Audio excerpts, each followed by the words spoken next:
recording in progress.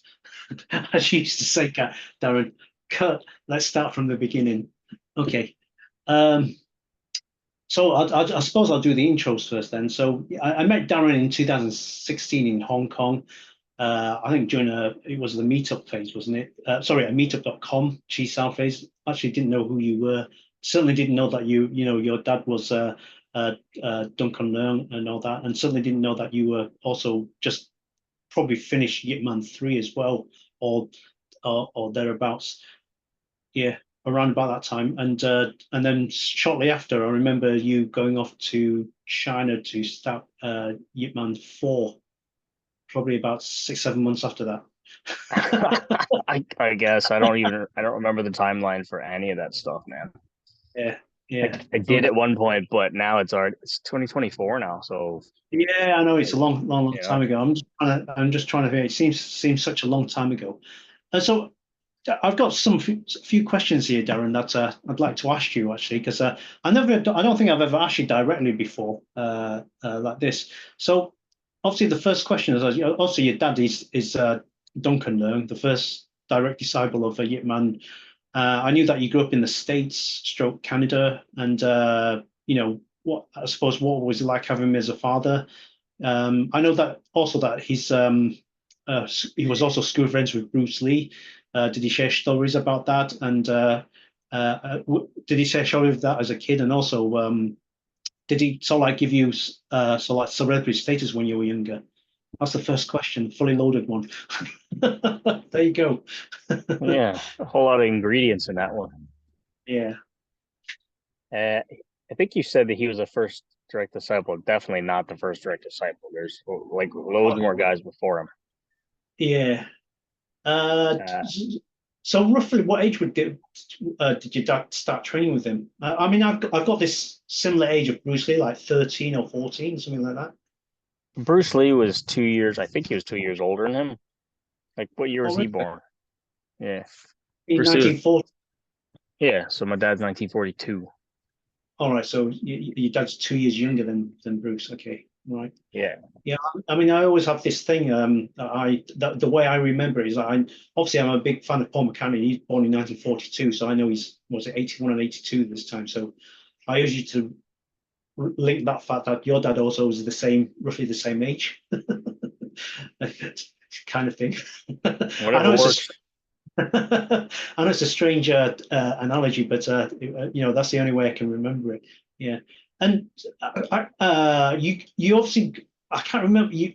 I know Virginia Beach, so it must be the States, right? So did you arrive there first, or did you arrive in I suppose Canada? Uh, I was born in Canada, You was born in Canada, so okay. yeah, and as soon as I was basically old enough to be carried anywhere, we I was brought over to the States, and we lived in New York City. I think it was Queens or something like that for 2 years, and then these guys came up from Virginia Beach, and they're like, this was back in 1974, so those late night kung fu movies were a huge thing back then. All right, okay. And it was very popular. So they don't know how, but they had heard about my dad. He'd been teaching in New York for a couple of years then by that point. And so they Mm, were looking for a legit kung fu guy. They came up and they basically were like, come on down. We have a lot of people. Virginia Beach is a safe place to raise your family, that sort of thing. yeah. Yeah.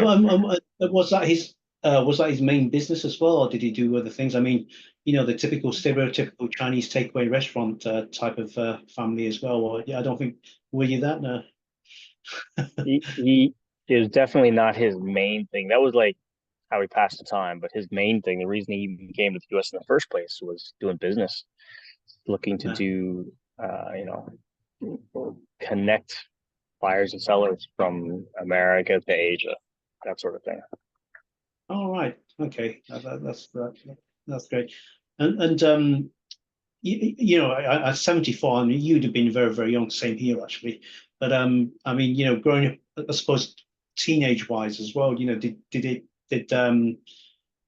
were you? I mean, obviously. your father and he's teaching a load of students, and by the time you got to probably teenage years, right, you probably had a lot of disciples by then, and did they like give you celebrity status? And I say that loosely because some people enjoy it, some people don't. I'll just give you the overview. What happened was, as a kid, you know yourself with kids, like kids don't remember anything before the age of 2. Yeah. And so since we moved down to Virginia Beach when I was 2, I remember nothing from New York. Okay. But my understanding was that he didn't know anything about New York, but he went down there and he was recruited. You'd see it in the books and whatever, but he was Mm. recruited to teach, the Port Authority, and so he knowing nothing about the neighborhoods, he found like a cheap place to rented it, but it was like in the middle of like war zone or something, like dangerous place. But and people would come up Mm. to challenge that sort of thing. I only know stories about that. So yeah, he told stories, and those are some of them stories. And yeah, when we came down to Virginia Beach, at that point, when he was teaching in New York, he would have had like, from the way he tells it, everybody there was a disciple. Like you came in the door, you trained a little while, you became a disciple. I think probably ceremony and everything, because he was going by like, I suppose I don't know what his motivations are, but I suppose he was Mm. going by sort of a traditionalist sort of way. Like you guys are hardworking, so you're going to be my disciples. But Americans have no clue. Westerners have no clue what that means. To them, Yeah. even today, it seems to me it's like some kind of a level up sort of thing, less Yeah. so than it is a loyalty thing. So when you say disciple, as in by sea, as you Yeah. know, as in so Uh, I think that was quite traditional then in that respect. Yeah. yeah. No, I don't know if they went through the ceremony, but when he says they were all disciples, I assume that he did something like that, some sort of ceremony. So like Okay. all those guys can say, yeah, yeah, I'm a disciple, and yeah, if they went through the ceremony, they were disciples. But how well did they follow through on being disciples? That's a different story, isn't it? Yeah, yeah, I understand that. So, as a kid, so you as a kid, right? Obviously, you must have been surrounded by kung fu all the time then. All the time. All the time. Having the mukyan dong and the knives and the poles all around, around the house all the time. You know, just Not in surrounded the house. around the house. Well, in the gun then, or your dad will take you to the gun. Yeah, we were in the school a lot. Well, Yeah. see, so when we moved down to Virginia Beach, um, we first moved down to this one place. There, there are two places. The first one I don't remember, so that was probably the first one. It was in like a little strip mall in the corner of a strip mall. One of those little tiny kind of like parking lot and some stores scattered around it. Like in a strip, that Yeah. sort of situation. So I don't remember anything about that. But Yeah. then I do remember another place, which was like by an overpass, like a highway overpass. Mm. And, it was a big place. And you know, he had a business. He was already running a business. So he had like inventory like downstairs and the Kung Fu school upstairs. Okay. And so Wow. we would just be there all the time. And then from that, he had a grocery store like across town. It was a import export, like a trade, what do you call it, Oriental gifts shop. Oh, right, right. Yeah, all right. And then next to that, or across the street from that, was a Chinese grocery store. And then like after that, he ran like a butcher shop, and like all these businesses all over town, just like one after the other kind of deal. And then he'd have the earliest, the longest running memory one I had was one that was pretty near a neighborhood, which was in another strip mall, but like a lot more exposure. And we had this Mm. big like plastic sign up above, in the strip mall, which had like sort of this Bruce Lee like figure in it, and it was like just a kung fu on top of it. in those Chinese kind of Asian characters, you know. Mm-hmm. And so there we would like it was half kung fu school in the back, and then the front was like martial arts related equipment. Like we had like a wicker dummy with like ninja gear on it, and we had like loads of nunchucks and throwing stars and darts and like all kinds of ridiculous stuff that you'd find in these catalogs back then. And Yeah, so yeah. we'd spend loads of time there, and like when there wasn't a school, I'd be in the back playing around, you know, riding a little bike in the back or something, or just being Oh, out front. okay, that's the that's yeah, it's amazing, amazing that. Yeah, obviously a little bit different to my child. I was just brought up in the Chinese restaurant takeaway trade, and Mm. there's nothing like that whatsoever. Yeah.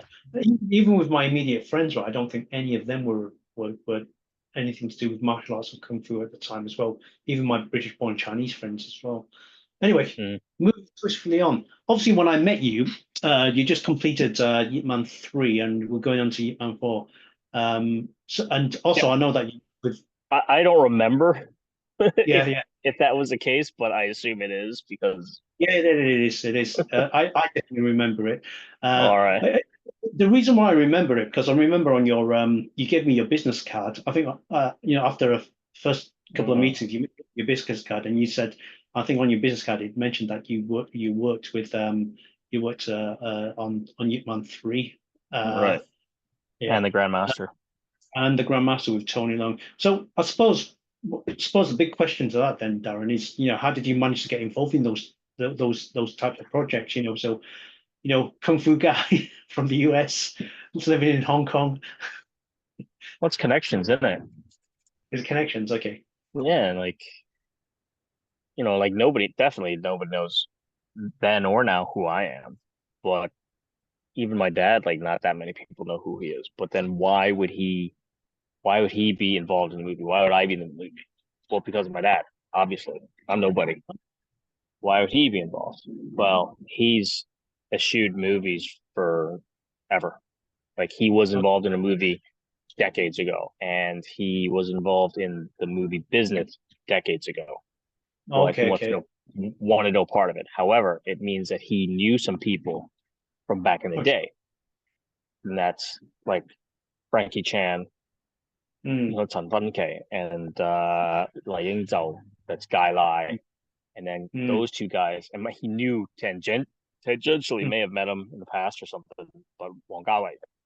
mm. So, but Frankie and Wong Gawai are very tight because they worked together on films before. Like Frankie did the music for Ashes of Time, and Okay. so at that time, like I had finished up a career, like a very short career as an engineer Mm, for mm, uh, the big electronics company, and mm, that was mm, swallowed up by Intel.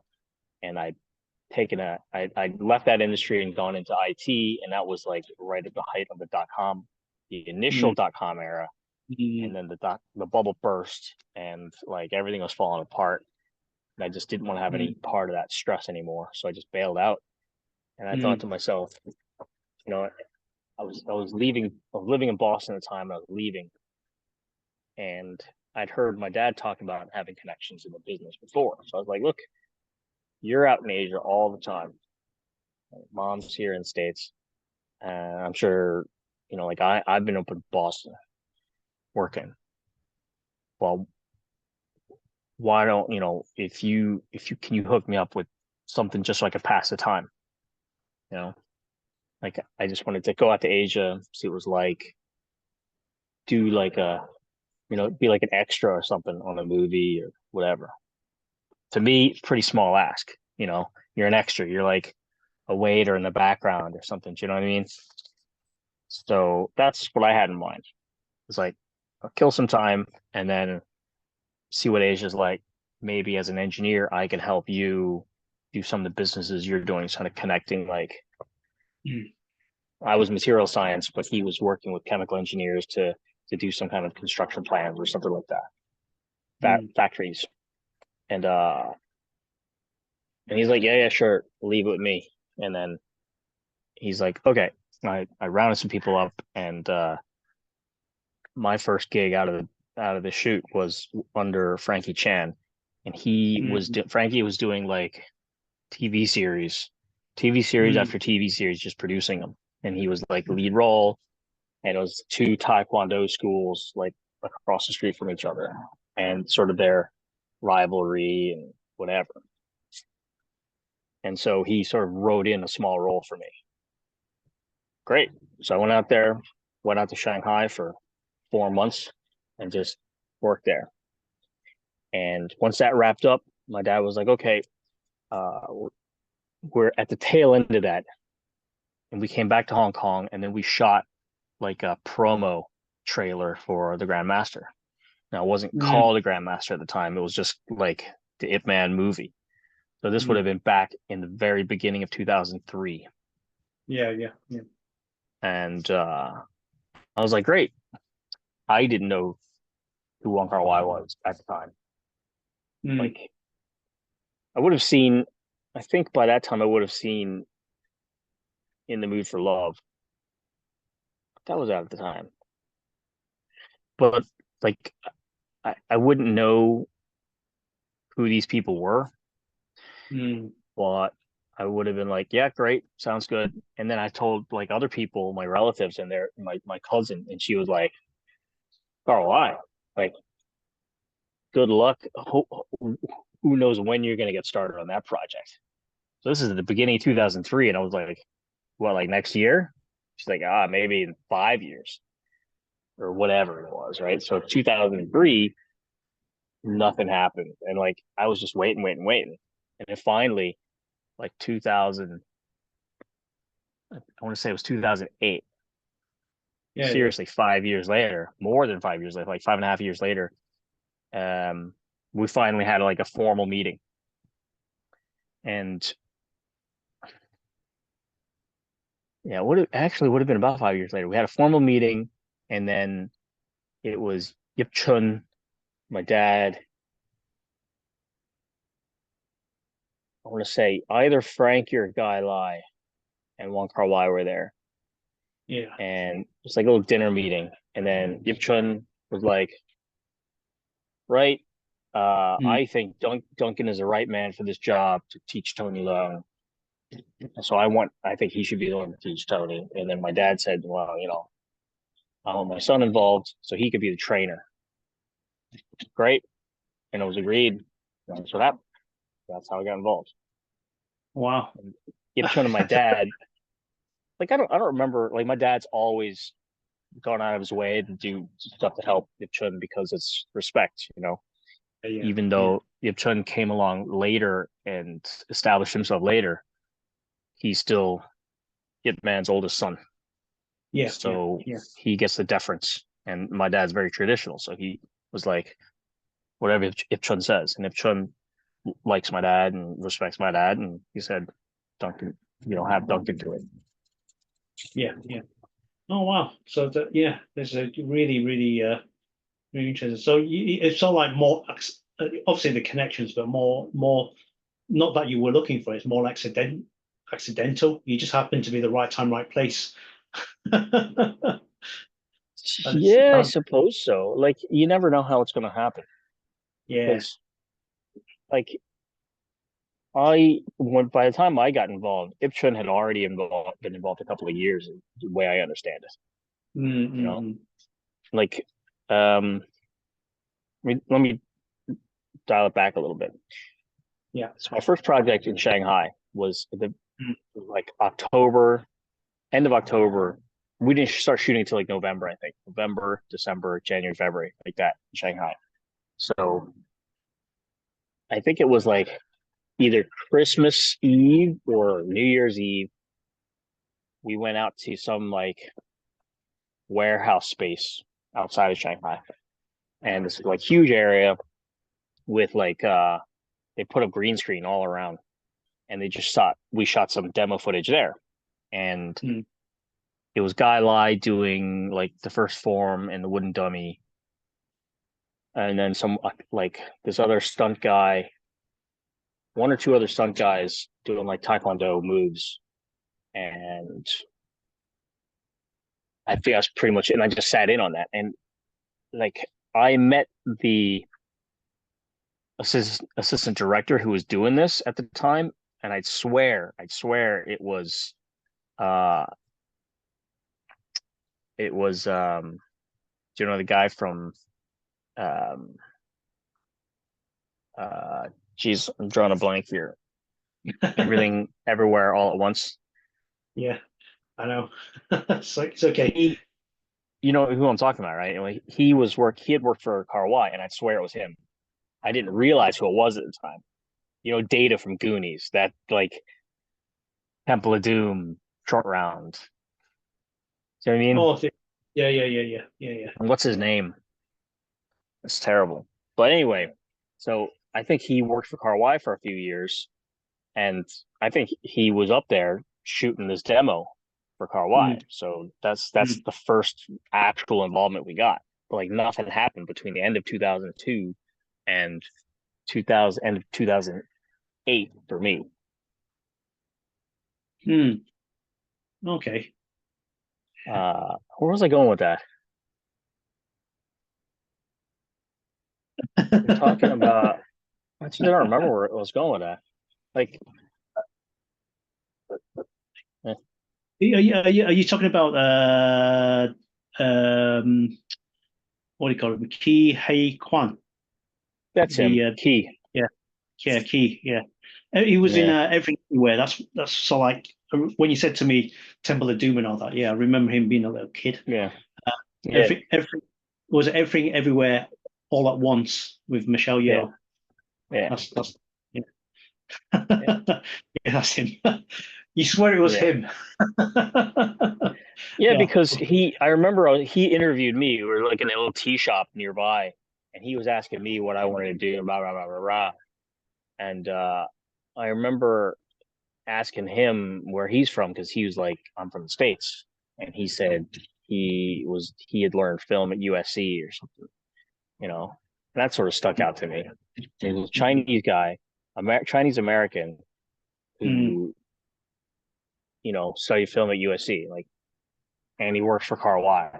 Like, it's got to be yeah. him, you know. Yeah.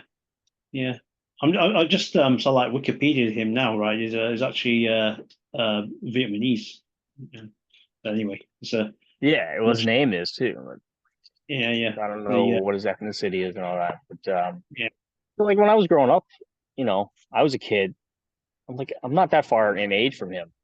So when I was growing up, Goonies was out, and people were Yeah, like calling me Data and comparing me to Data in short round. You know, kind of yeah. it's kind of irritating. Oh, thanks for sharing that. Moving swiftly on then. So, well, yeah, I spent time with you in Hong Kong. Looking at the way you do, or I should say, the applied Wing Chun. Your father's way. Obviously, got a big presence in USA, now in China as well, and also Australia. I think the Australian guy is it Henry? If I Yep, remember it in my head, yeah, yep. with him. And Aaron Aiden. yeah, and also when you came to the UK with me, sorry, when we met in the UK and we went around to see one of my my I suppose one of my Dai Si Hings, one of my Kung Fu older brothers, and we went to the class, and I remember one of them saying, "Oh, I met your dad before. This was about 20 odd years ago, and it sounds like the stuff that you were doing was more like Thai boxing than Wing Chun and all that." And I remember looking at him going, "Well, what do you know?" And Mm, so, just having, obviously, I know the subtle differences because, I'm not saying I'm an expert in your area of Wing Chun, but having spent time with you, right, I know it's subtle differences. It's knowing what to look for. But again, how would you say that differentiates from, the I suppose if you compare it to the Yip Chun way of teaching, I mean, I obviously appreciate what the differences are, but I don't know if you can just say a few words about that, Darren, along the way. Yeah. well, we never like. I don't want to say anything about other people's like how other people do stuff. Yeah, yeah, because they do what they do. But yeah. like, if I can, Just summarize. no, let me put it this way: my philosophy on what we do, Yeah, in summary, when I first started out, it's different from my understanding now. Not that anything has changed; it's just that when one person teaches you one way and you're being taught the same thing versus another guy teaching you, well, two different teachers are going to give you two different perspectives on the same material. And yeah, so, plus age has a factor into it, because I didn't start until I was 12, and your understanding level at 12 and what the person teaching you thinks you can understand at 12 is also different. yeah, yeah, So my understanding back then was, oh yeah, Wing Chun is like, other people do whatever they do, and we do fighting. We don't do tournaments, we don't do grappling, we don't do point fighting. It's just fighting. And Chisao is one step up on the ladder of learning how to fight. yeah, yeah. And so we would do, you do your first form, and then straight away you go to well, you do like lapsao. For us, the Mm, lapsao drill, and then mm, your chisao, and then your simple standing there, like you're not going anywhere sort of techniques, just sort of turning your horse. mm, And then you do simpler things, simple moves like gangsao or paksao, and then work those into more and more complicated things. And that was it. yeah, So it's not like, whereas I've seen other people who focus really heavily on CISO and they make that yeah, their bread and butter, like that's yeah, what they're all about. Which, great. You know, that's how they want to do it. Great. My understanding nowadays it's a bit different, because sort of in the middle there was this whole kind of, I feel like it was a kind of defensiveness mindset of like, oh no, no, no, what we do is long bridge and what you do is short bridge. There's this whole like short and long bridge um mm, bifurcation or understanding of Wing Chun. But mm, Wing Chun mm, has both. And mm, my understanding now, as I've told you, is that short bridge is nothing more than your your your basics, your close in sensitivity. We've always talked about Chisao as sensitivity training, mm, mm, mm, and it's the same as anything. Any kind of sport, any kind of physical activity, you have to get a feel for what's in your immediate vicinity. mm, And because sure, we only have two arms and two legs, and we also have a whole body and our legs and the earth with which to push off of or to mm, react off of. mm, But like, while you may have limited options as to how to generate power, Wing Chun has its as a system has its own consistent way of producing power in terms of efficiency and effectiveness that makes sense within itself. mm, Karate has its way, Taekwondo has its way, Western boxing has its way, Thai boxing has its way. They mm. have their vision, their focus, their methodology for how to do things, and it has to be consistent. Yeah, Unless you yeah, want to do something like MMA, you can shoehorn this in. I mean, if you're a robot and you could just pick something out and use it, more power to you. But growing up, when I first learned, it was more about the difference between northern and southern styles. Long styles versus short style, mm, which mm, it's really just a different way of generating power. mm, If you can mm. make it work for you, great. It's a system. Whether or not it's any good has nothing to do with the system. That's just the system. Like Yeah, boxing, Western boxing has no kicks. You're not going to say it sucks because it has no kicks. That's just what it is. You know, yeah, Thai exactly. boxing has kicks and punches and elbows and knees. Great. Has no grappling except from like, Yeah, grabbing a guy and yeah, throwing him to the mat or kneeing yeah, him or whatever. You know, that's just what the system is. And then people could say, well, sure, like Taekwondo was originally this, but now it's point fighting. And when I was a kid, I would have talked a lot of shit about that. mm, All they do is point fighting. Well, I don't know that. Back in the day, whatever, in karate, they used to do it this way. They used to do it that way. Great. That's your system. You know, Samurai swords, people using katanas, they fight a certain way. Great. a whole different system. But Wing Chun, we understand it now, is close in. You have 2 arms and 2 legs, but the ways in which you can manipulate and use your arms and legs can be extremely complex. Like, there are limited motions. My dad loves to say that, oh, there's so many techniques. And yeah, all right, I assume he's right, because I don't know what he hasn't taught me by definition. But but what I do know is that even back then, you could do Cisa with one guy and, get used to his movements. And you're only doing like a handful of techniques, a handful of movements. And then you work out with another guy, same size, same build, same everything. And it's a different game. Like, the feel is different. So really there are infinite ways to run this. So when you're doing the sticking hands, it's all about the feel, the touch. And here in Ireland, they have Gaelic athletics, GAA, and they always talk about when the sport that they play the most popular is hurling, and they always talk about the touch. You have to be constantly messing with the ball, playing with the ball, and so that's the only way like when you're in the middle of a match or when you're training or whatever, the ball comes to you, you don't have time to say, I'm going to do this, I'm going to do that. You have a feel for it because you've got the touch. If you don't have the touch, you can't play. But I mean, you could stand there and just strike the ball into a net all day long. You got that touch, and that's long range, isn't it?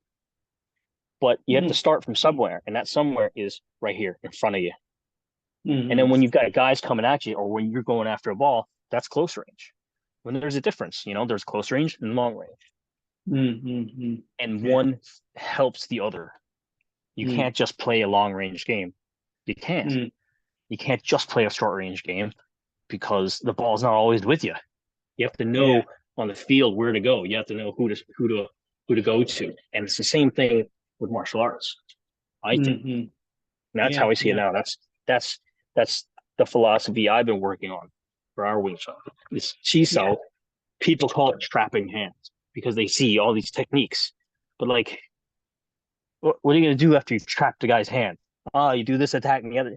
It's not about that. It's about how you can generate power, how the infinite ways you're able to control the situation, and that feeds into the longer range if you need it. Yeah, it is. Right. No, it's very, very, very interesting take on it, Darren. Okay, moving swiftly on. Right. Are you currently teaching now, even if you are doing it online? No. Okay. No plans whatsoever to start. I mean, I know the reasons why, but fair enough. Well, so there's not. I'm in rural Ireland, and there's not a whole lot of interest in the martial arts in general, except for like, taking kids for Taekwondo, or, rising them through the ranks of the belt systems and stuff. But in general, community here is all about the athletics, GAA stuff. Not to say that there aren't people who do it. I met a guy up the road who does something he calls breaking, which apparently is called Ming Tu. I'd never heard about it. Yeah. No. But it's all about like just power and breaking stuff, as far as I know. Even my dad's never heard about it. But I looked it up and it's a thing. I mean, it's not my thing, but it's a thing. And like, who are you going to recruit to take lessons from you? Like, I tried teaching when we met. I had that kung fu school in North Point, and like, I could teach. I taught classes there, but I didn't promote myself. I wasn't trying to make classes, run people through the mill kind of deal, because it's not. In order to get good at Wing Chun, in order to like, for me, I want to work with people who appreciate the art and want to really get into it, because it's not something you just sort of pick up and you get good at it. You have to. It requires a lot more understanding in order to really appreciate what the art does. Yeah. And The refinements and the subtleties. Yeah, definitely, definitely. yeah, I Okay. mean No, it's kind of a snobby thing to say, but that's just how I see it. yeah, no, I think I definitely agree with you on that because me coming to Hong Kong and teaching Chinese guys here, I've had to sort of like get um you know with but what is the after? It's like you said, right? When you trap somebody, what do you do after that? You always have to. I always say that you always have to, like you say, control them, and also dominate them at the same time. It's not just one hit and then that's it, end of the deal. But yeah, I understand where you're coming from with that, Dan, because yeah, totally get where you're coming from with that. I My next question, right? But you've already explained it, the cheese how to somewhere where to begin. So I won't go through that question. So moving on swiftly on to the next one. Yeah, I don't think I've ever asked you this, but have you ever studied any other martial arts? Along the way that apart from being with your dad or being with Wing Yeah, Chun? only only for the movies. Okay. So when I was in before I went to China for the Taekwondo thing, Yeah, yeah. my dad was like, "All right, you're gonna go to Jack Dark Taekwondo because we there's a guy in Virginia Beach he's like real big into Taekwondo. He's been doing it forever, and he was Right, taught right. by another guy who had mutual respect for my father, and Okay. you know they were big names in the area, and so Jack Dark would like come in. He is very good, and he would come in. He'd test my dad's students with his like really fast moves and flashy kicks and stuff like that, and would catch our guys out all the time. So like my dad had me go to him and just basically learn forms and basic techniques and stuff.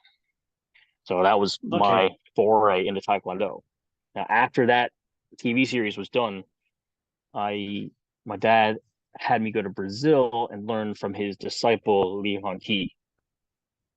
And Lee had learned with us. He had stayed with us in Virginia Beach in the 90s Right, right. and became a disciple then. But he before that he was actually a stuntman in Hong Kong, like way before that. And Wow. he had he was he had taught Hung Gar. He was his main bread and butter before Wing Chun was Hung Gar. But he also Okay. learned a whole bunch of other stuff as part, I guess, along with Hung Gar and also with as part of doing the movies.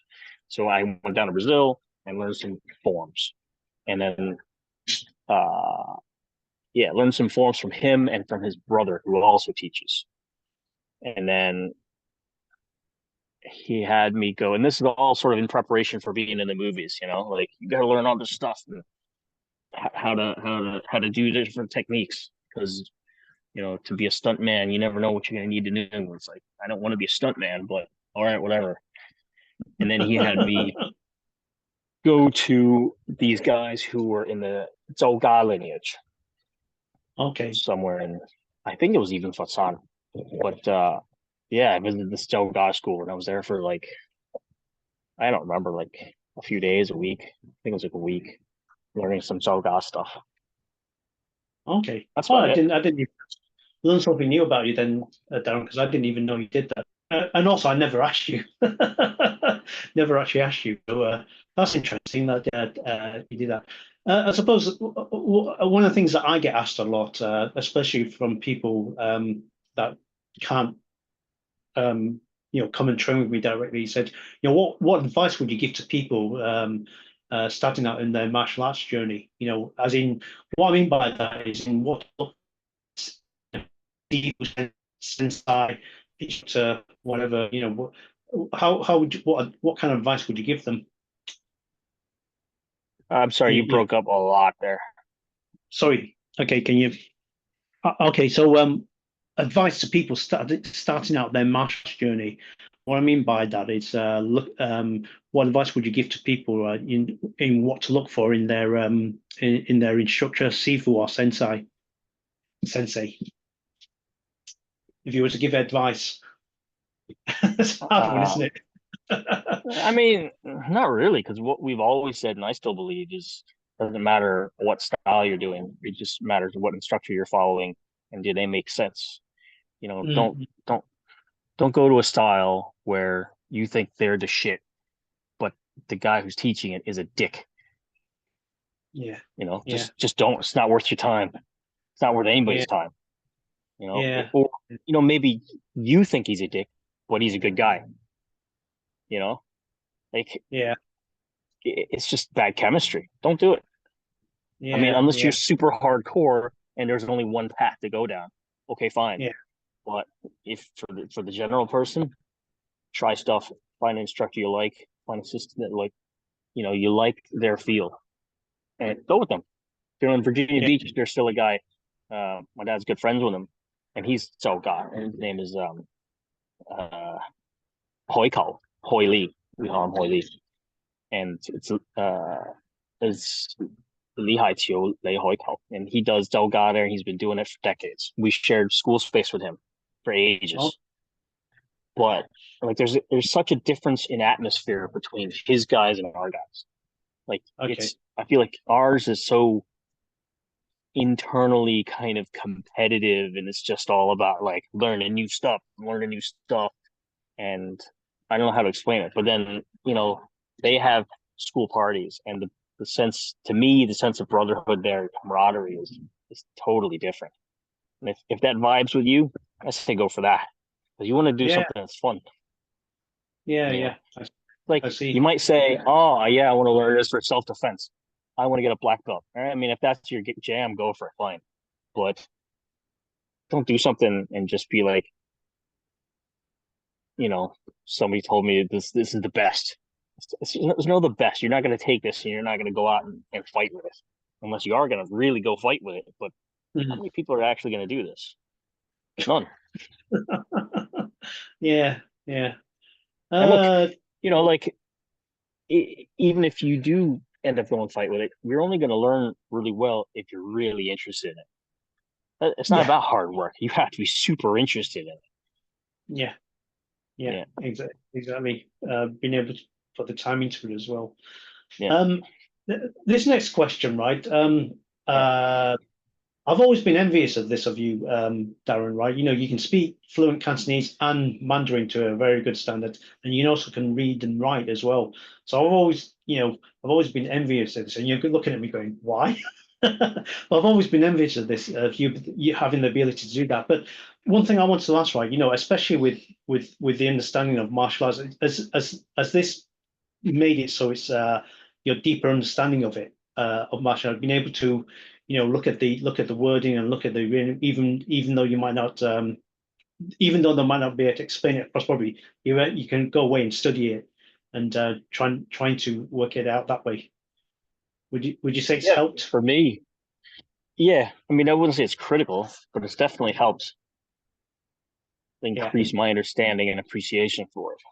Like yeah, I didn't until I started learning Chinese characters, I didn't really appreciate like for something like Gangzhou, what the heck a Gangzhou was. Like we just call it, in the States, Gangzhou, which some kind of bastardization. So mm, Gangzhou, like the character Gang, like mm. most people wouldn't know what that means, but the Gang is like a plow, Gang team, the Gang. Yeah, yeah. Sorry, somebody just came in and just had to lock the door. Yeah, Gansam. So, I mean, yeah, I, I suppose when I was obviously doing a few videos with you that we also put on YouTube as well, the ability for you to do that, to do that, and also, just read in general as well.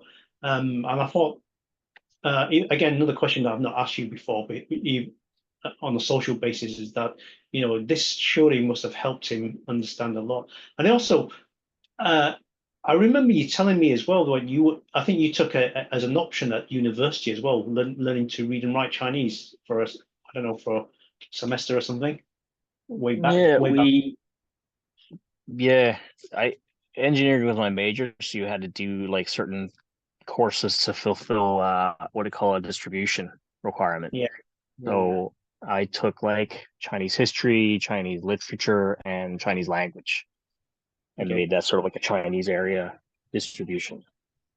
And Right. that was it was 2 semesters of 6 credit classes. So it's like kind of heavy level classes. Like 4 credits would be a standard class. 6 credit class would be a lot more time involved. So I just did 2 semesters of it, and you walk away with, in theory, 500 characters, and that's it under your belt. But But would you say that started the process for you in that? Because you probably, I know you spent a lot of time in China and stroke Hong Kong as well, but that foundation, what called foundation, yeah, gave you the ability yeah. to learn even better, learn Oh even yeah, more. definitely. So that was I didn't graduate till '96, and it was 2002 when I went to China. That was Yeah, 6 years later. Like, how many people, when they studied Spanish 6 years later, remember a lick of Spanish? Spanish, yeah, like that's easier than like German or something. yeah, But like, I went to China and I was handed a stack of scripts. I was around 30 episodes, so I had a stack of scripts about this high, and so I went through the scripts, and every single one, I found my character's name, I highlighted it, and then I went and translated everything he said, and then used the pinyin to yeah. get the pronunciation, and then looked it up in the dictionary to make sure I understand what the heck the guy was saying, because my conversational Chinese was non-existent. All right, okay, But like, okay. as you say, I had the basis for it, and so Yeah, I had like a yeah, little pocket dictionary, like an electronic pocket dictionary, and a little dictionary, and just sat there for a month looking through all the yeah, lines and trying to understand stuff. It was yeah. murder. No, I think you said to me before you left Hong Kong that you probably here for about 15 odd years in that time, 15 odd years, around about 15 In years, I think, in the 16, APAC region. yeah, yeah, close Yeah, to. I yeah, mean, off and on, because I had to go back and forth to the States and stay here and there. I was in Brazil for a month or so, yeah. Switzerland, and Oh, wherever. I definitely remember you. Obviously, when I first met you, right, you were traveling all the time. Either going up to Shanghai, going back to the States, or so some other venture that you had to go on. And again, remember you living in your place in North Point, I think it was in Hong Kong, and you also had, yeah, like you mentioned earlier, the studio there as well that you used to have. Yeah, and I used to rent from you as well, didn't I? Yeah, I did. I rented it by the hour from you back then. Yeah, yeah, yeah. I forgot about that. Man. I can't believe you forgot about that. Well, you're the one who Yeah, rented it. I just remembered. Well, obviously, remember you meeting, but later on, as we got to know each other, I said, what do you, what did it, and I thought you were going to say no, but it's a definite no. But I thought, what do you think about the idea of me renting the space from you for on a Monday? I think it was Monday, right? For a couple of hours, and me paying you every a monthly on that, and you went, I have to go away and think about it first. And I thought you were going to give me an absolute no, but you agreed to it.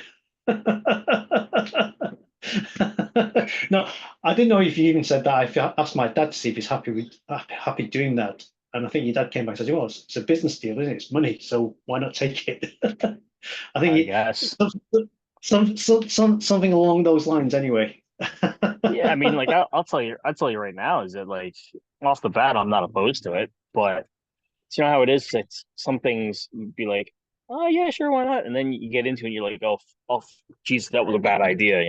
Not that it was a bad idea, but you want to just sort of get your bearings on it before you say yes Yeah, straight away. yeah, absolutely, yeah, absolutely. Well, I suppose final question for you. Obviously, I know you've taught students in the East and also in the West, right? Would you say there's a different mentality or there's a different method to teaching East and West, or you've more or less taken the same route? I've in theory, I know my dad says one thing, and Yeah, I can only just agree with him. But he says that people in the West will question everything. You know, Right. they won't just blindly follow you. And obviously, he has way more experience, but I mean, I'd say it's true to an extent. You know, like especially in like a higher profile martial art, you have Mm, people. Never mind high profile. There's those guys who are like you see like there's like a row of people hand to shoulder, and then like somebody goes touches one, and the guy at the end flies off or something ridiculous yeah. like that. Like there's Yeah. people who believe anything. Doesn't matter. Right. Like east, west, whatever. There's people who believe that what's that that cults. There's cults in China that are trying to be stamped out. Like they believe that stuff. Like what are you gonna do? Westerners and Easterners believe that. Yeah. So like, is there really a difference? In general, yes. Like I feel like yes, some of the Westerners would be more questioning. Some of the Easterners would just be like, "Well, you're my Sifu, and I'll just follow you," and that's that, which is great. But then at the same time, there's people in the West who will like unquestioningly follow what you're talking about Yeah. Yeah. Yeah. because they want to believe in like mysticism or something. There's no mysticism to anything we do. Like Yeah. Yeah. this is I how it agree. works. I'm going to try to help you on your journey to get this to work and for you to understand it. There's no mysticism. I mean, in a Mm, way, ironically, you kind of want those mysticism guys because they're really going to try hard, like hard. But then at the same time, conversely, you don't want them because you sort of want them to think for themselves. So mm. it's kind of cuts both Yeah. ways. Yeah. Yeah. I guess I can see see what you mean. Yeah. Yeah. Okay. Well, I think that's finally gone through all the questions. Actually, pretty good. Pretty good actually, Darren. So, well, I suppose I'd like to thank you first. And like I say, you're the first of these interviews that I'm doing at the moment. Obviously going to cover Low other hanging martial fruit. arts. Yeah, just had a joke with him at the beginning of this about the low hanging fruit. But I just want to say thank you, Darren. And again, appreciate the time differences as well. Obviously, it's just going nearly 11 o'clock here, and we've had to sort of like try to nail down the time as well, and also been no, I think it's just over 6,000 miles away as well, and also a 7 hour difference as well. So I really appreciate you taking the time to actually come out and speak to me, even though it's on Zoom. Right, it's the next best thing I could do. Right, so uh, My pleasure. all I can say, Darren, is that I thank you for this, and let me just what you used to do, Darren. I'll stop the recording now. Let me just stop.